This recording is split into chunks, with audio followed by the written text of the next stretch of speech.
Hello. Here we are. We're ready to continue our discussion of confounding and ANCOVA. We've already talked about confounding, so now it's time to talk about ANCOVA. Um, so yeah, let's go ahead and do this. ANCOVA, as I've already said, is short for analysis of covariance. Now, what is analysis of covariance? Analysis of covariance is a special method for adjusting for covariates and confounders, right? That's what we spent the whole kind of last PowerPoint talking about.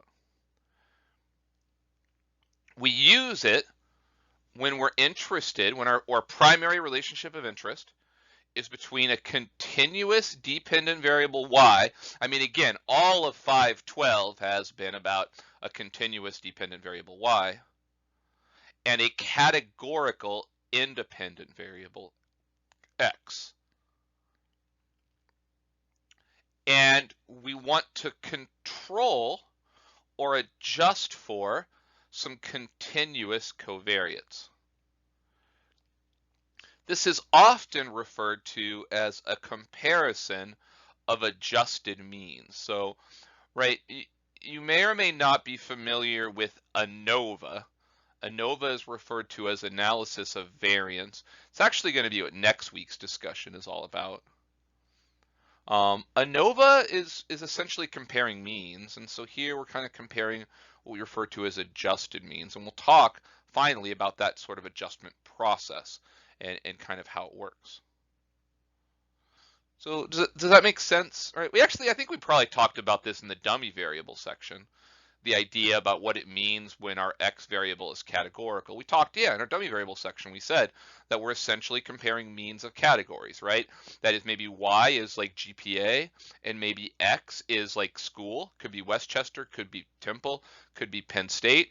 And what our analysis is essentially doing is comparing the average GPA amongst those three colleges.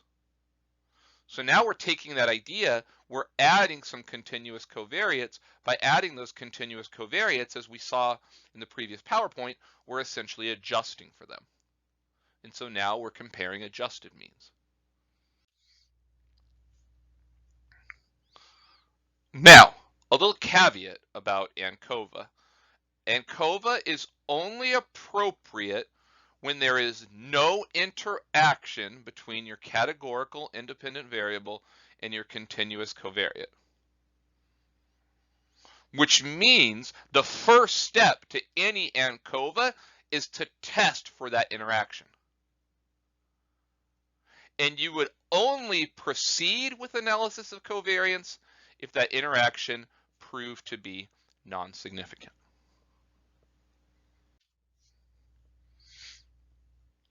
So, our general ANCOVA model looks like this. Y equals beta naught, beta 1 x. So x is our primary variable of interest.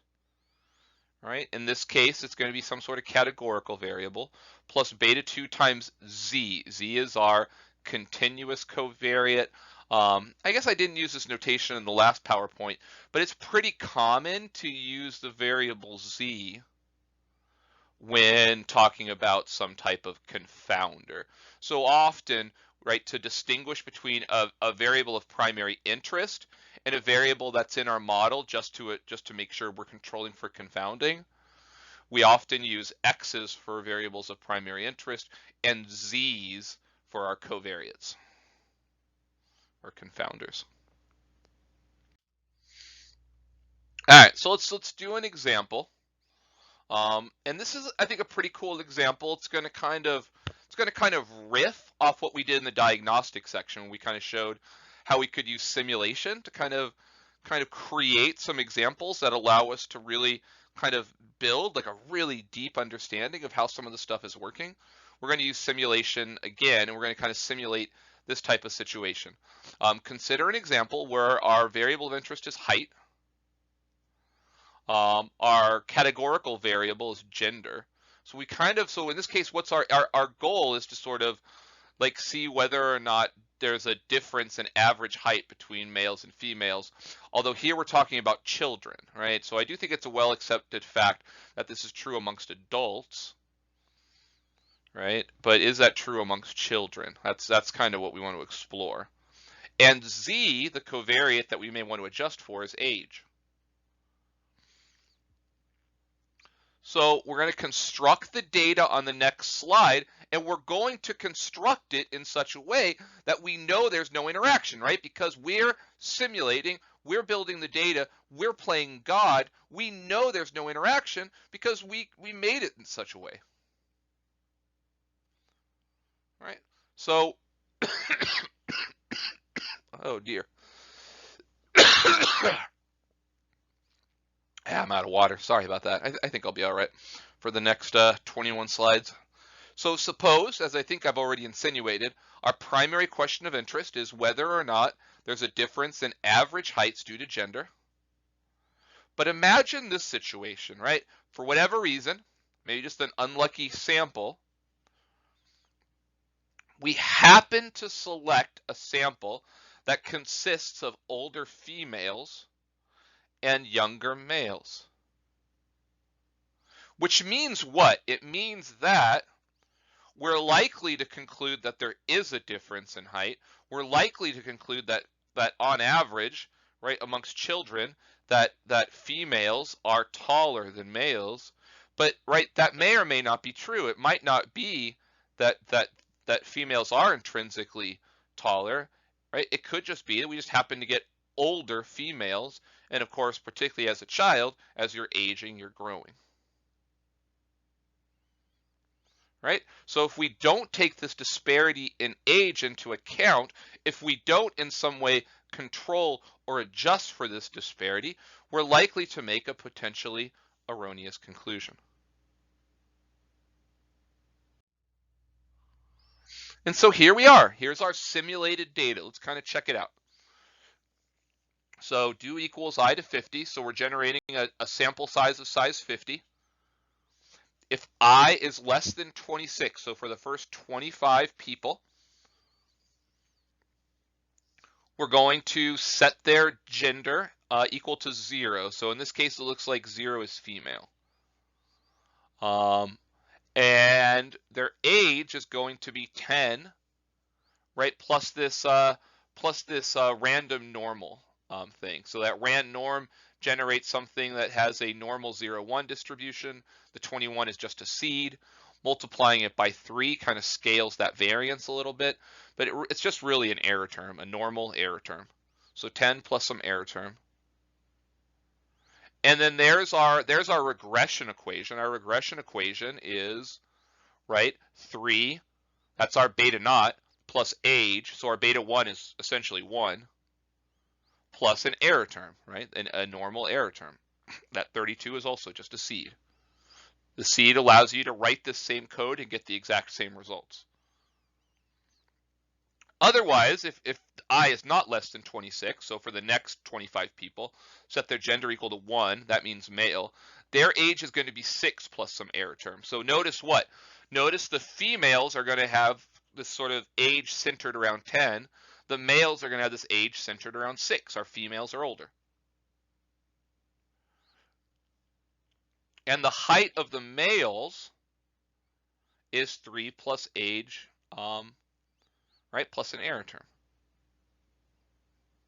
So a couple observations about how we simulated this data. First off, right, as I said, there's no interaction. How do I know there's no interaction? Because the male and female group have the same slope, right? There would be interaction if the coefficient for age differed between males and females, which is essentially saying what? It's saying that the relationship between age and height differs depending on whether you're male or female. But in our simulated example, that's not true. The relationship between age and height is the same for males and females. For every 1 year you age, we expect your height to increase by 1 unit, whatever our units are. Right, also, right, observe that technically the answer to whether or not males or females have different heights should be no based on our simulated data, right? Because if we look at the equation governing heights, It's the same for males and females, right? We're basically saying in our little simulated world, both males and females kind of start at this height of 3, and right, for every year their age, we expect them to increase their height by 1. So if we're comparing, right, males and females of the same age, right, we would expect them to have the same height. Now, of course, that may not be the conclusion we come to because, right, again, right, we're simulating a bad sample. We happen to have older females than males. Yeah. So how do we know there's no interaction? Because we created that way, but more explicitly because both males and females have the same slope.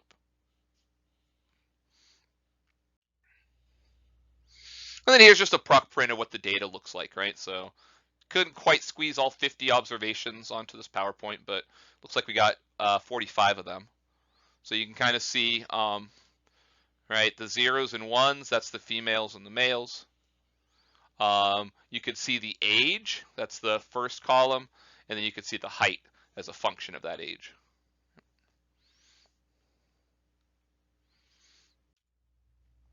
And so here's like a scatter plot. So I mean, definitely we can kind of see that line does look like a y-intercept of 3, does look like a slope of 1.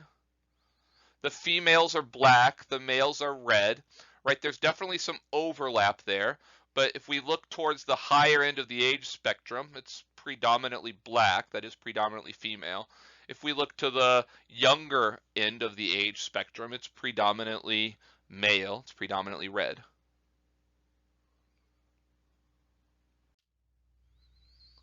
Now imagine we approach this, right, in a naive way. And again, like, probably we wouldn't approach it this way if we were given all of the data, but we might imagine that maybe a naive researcher might just give us a data set that consists of nothing more than heights and gender. And if that's the only thing we have to work with, right, we probably would just run some kind of proc t-test. And not even maybe consider the need to adjust for age, to prompt the researcher we're working with to say, hey, I want you to be cognizant of the fact that I'm comparing these males and females, but I'd be more comfortable if I could make sure that the ages are the same between these groups. There's a way for me to adjust for that if they're not the same, but I need to know the age. Do you have access to that information? Right, that would be a sophisticated approach to statistics, but let's start with this naive approach and see how it ends up letting us down. So a t-test is something we haven't explicitly covered in this class. It is something that you would have covered in like an introductory basic statistics class, kind of the prerequisite of Stat 512. If you go back to my narrated review notes, I believe I do talk about some examples using proc t-test. But we can go ahead and do it now. So a t-test is just whenever you're comparing the means of two groups. So here we're comparing the average height of males and females. And so here it is. The output for proc t-test is a little bit weird because you kind of work from like the bottom up. Well, I mean, I guess the top is nice. So the top part has like what we might almost think of as like descriptive statistics. So, right, we could see that the average height for females is 12.959 imaginary units, and that the average height for males is 9.3715 imaginary units. And then SAS goes on to tell us that's a difference of 3.588.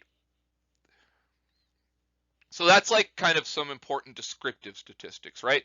But to actually do the test as to whether these means are statistically different, significantly different, right? We kind of work from the bottom up. So at that bottommost thing, it says equality of variances. So it turns out that you do a slightly different t-test depending on whether or not the variation in height is the same between males and females. The way we simulated the data, we simulated those errors to be the same. So we should conclude that it is the same, and in fact we do. The null hypothesis for the test of equality of variances, the null hypothesis is that the variances are equal. So in this case, our p-value is large, 0.6507. So we fail to reject. That means that we do think the variances between males and females is the same. So then we go upwards to that t-test section. And there's two lines, right? Depending on, it says one, it says variance is equal, the other it says variance is unequal. Now in this example, they're pretty much the same. But in other examples, they can be quite a bit different. So here, we're going to go ahead and use the variances equal based on what we saw below, which means we're going to use, right, a degrees of freedom of 48, a test statistic of 4.55, and a very, very, very small p-value. The very, very small p-value says that, yeah, there's a highly significant difference in average height between male and female children, which we know, because we simulated the data, is the wrong conclusion. So because we did not take confounding into account, because we were not thorough in our analysis, because maybe we did not notice the disparity in ages, we've blundered. Well, let's see how we might have done this in a more sophisticated way. So yeah, why does this lead to the wrong conclusion? Because we haven't taken into account differences in age. How do we take that into account? We take it into account, again, we adjust for it as easy peasy as just putting an age variable into a proc-reg model statement. So just like we talked about in the previous set of PowerPoints. Doing this adjusts our estimates of the mean based upon the covariates, in this case, age. Okay, so here's a proc-reg output. I just did model equals gender age. Now this is kind of hearkening back to the narrated lecture that the great Professor Rieger did on dummy variables in terms of how we're going to interpret this, right? So what do we have? This essentially has done what? It's fit two parallel lines, right? Because, right, technically we should test for the interaction, but since we simulated the data, we know there's no interaction. And so what we have is we have two parallel lines, right? The female line has a y-intercept of 4.09. The male line has a y-intercept that is 0.72 less than that. And the slope of both of these lines is 0.91579, which is reasonably close to what the true slope is. Remember, because we simulated it, we know the true slope of the line is 1. Now also, both lines should have the same y-intercept. That should be 3, right? It looks like the y-intercept in this case for the male line is closer to that true value of 3 than the female line. Right? And to see whether or not this difference, so we have basically two parallel lines, and we'll see a picture of these two parallel lines in a few slides. So we'll take a look at what that picture looks like. But we have two parallel lines. One with the y-intercept of essentially 4.1, the other with the y-intercept, I mean, I guess, what would that be, like 3.4-ish? The difference between them is 0.72704. Is that a significant difference? Well, here the p-value says yes. Admittedly, it's close, right? So 0.0329 is close to 0.05. but it is still technically yes. So we would actually, and this is an important observation, even like doing this analysis correctly, we're still coming to the wrong conclusion, right? We're still going to conclude that females are larger or taller on average than males, even though, right, based on our simulated data, that's not true.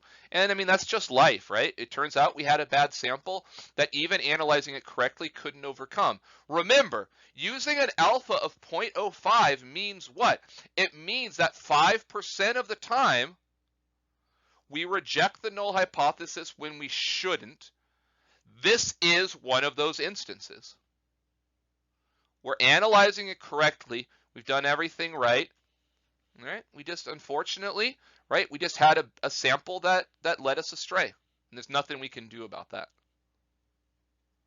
Now notice, right, we'll see the difference between the males and females, right? That difference of 0.72 is much less than the difference was based on the proc t-test.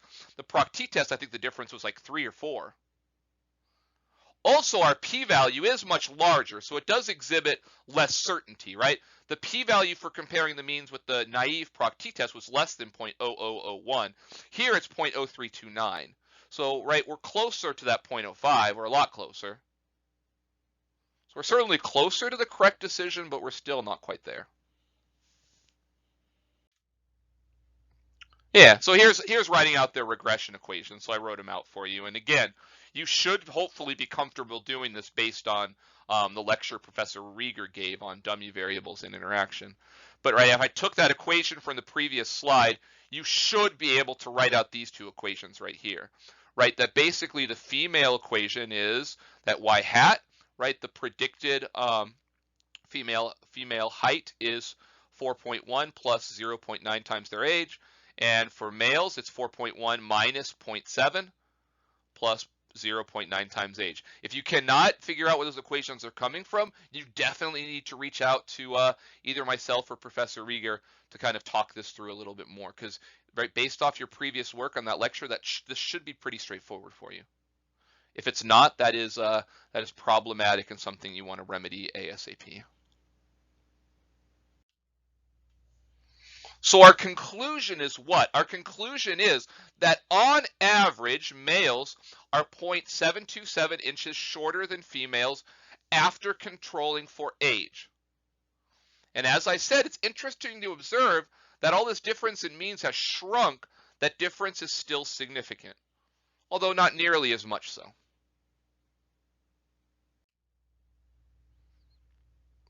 Right. So there's where that negative, that difference of 72704 is coming from, and the p-value. So, right, that allows us to say, right, the difference between them. However, that output doesn't answer the question, right? What is the adjusted, I say average, but here I should say the average height for men and women, well, for males and females, because we're talking about children, after adjusting for disparities in age. Right, proc t-test gave us what we might call the crude estimates, but here we want the adjusted estimates. How do we get those? Well, we could get them by essentially, right, using the equation for males and taking the equation for females. I guess the female equation is the one up top and the male one's on the bottom. And plugging in, remember Z is our age variable, so plugging in the average age for males and females. So basically, if we want an average height for males, what we basically do is we evaluate their height based on an average age. That makes sense, doesn't it? And same for females. If we want their average height, we evaluate it based on, again, the average age of our kind of population of interest, which in this case is these children. So this is like the equation for getting the job done. However, this is an alternative formula. You can show, you can prove, right, with just some algebra, that this is equivalent to the previous slide. So the formulas ultimately are the same. The previous slide is easier to use in practice, but but these equations give us some nice insight as to when I say that we're adjusting to take into account disparity of age, this formula shows very clearly, very explicitly what I mean by adjusting, right? So it's basically that top thing, that top one is for females. It's basically saying what? It's basically saying the adjusted average height for females is the unadjusted average height. So that y bar f is like what we got at a proc t test. So we are taking, right, the average height of females, and we are literally changing it. We are literally adjusting it. How? Well, we're basically adjusting it based on disparity of age, right? And the larger the disparity, the greater the adjustment, right? We could see that because, right, we're looking at the difference between the average age of females, that's the Z bar F, and the overall average age of all children, right? Now notice, if there's not a disparity in age, then probably the average height for females will be around about the average height of males, which means it's also going to be just around the average height of the whole group. So that difference becomes 0 or close to 0, and the adjustment process really doesn't do anything. But the greater the disparity, right, the farther that Z bar F is from Z bar, the greater the adjustment needs to be. And I can see that, right, in black and white, beautiful algebraic symbolism. And of course, we adjust it based on that beta 2, because that beta 2 is basically telling us, right, how we translate a change in age to a change in height. So that Z bar F minus Z is a difference in age, and that beta 2 says, okay, for a difference of age in this much, I expect the height to change by this much. And then it's essentially the same equation below for males. Of course, we're using the same beta hat 2, and that's coming, of course, from our no interaction assumption, the fact that both of those slopes between males and females are the same. So, right, I did not put this in the slides, but I ran proc means on that simulated data set. You could simulate it yourself and run proc means if you want to see it for yourself. Might be a nice learning exercise for you, right? We always learn more when we do it ourselves.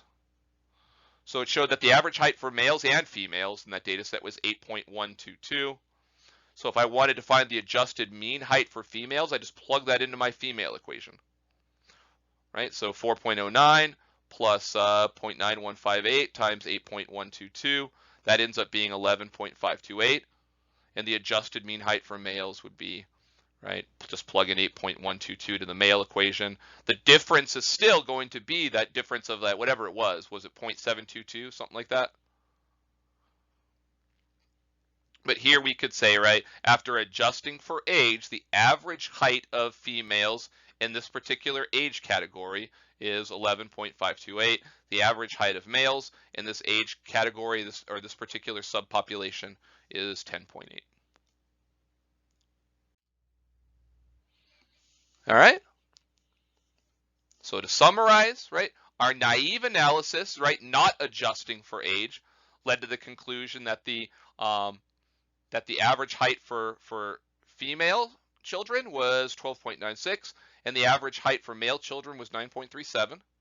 So a pretty big difference.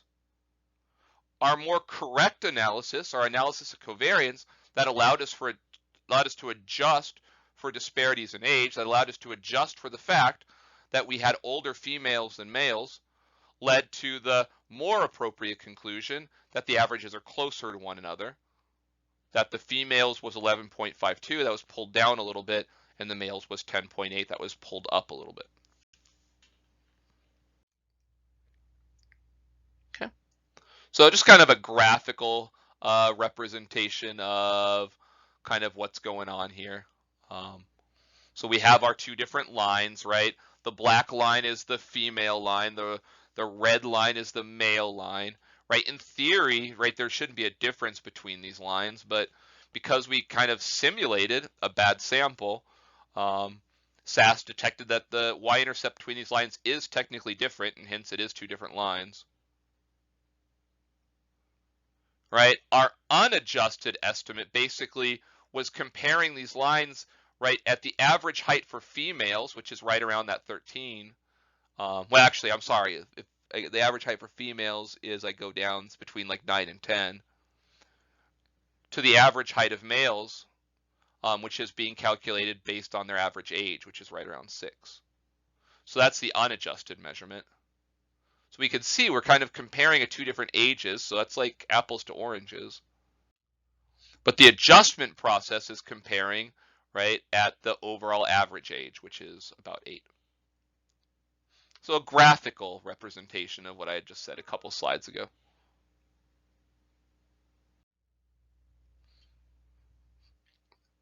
So a methodological summary.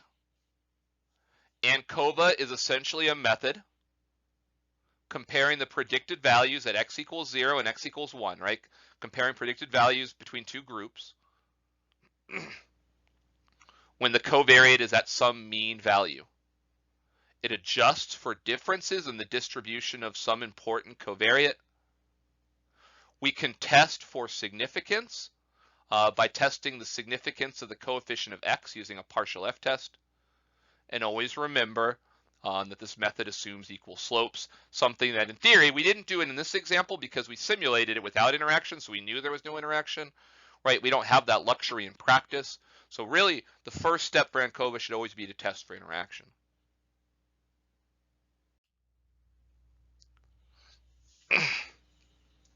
You could extend this method to any number of covariates very easily, right? So maybe if we wanted to adjust not just for age, but I don't know, like the weight of the child, then we just plug in age and weight into our model equation. We figure out the average age of all children, both males and females. We figure out the average weight of all children, both males and females. We plug both of those into our regression equation. And then we look at what comes out.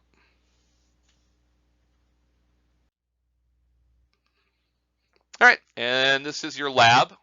I'll talk a little bit more about that probably in a separate attachment or a separate email. So yeah, don't worry about this lab. I'll elaborate on this through some other medium. All right, so that concludes our discussion of confounding. Great job, us.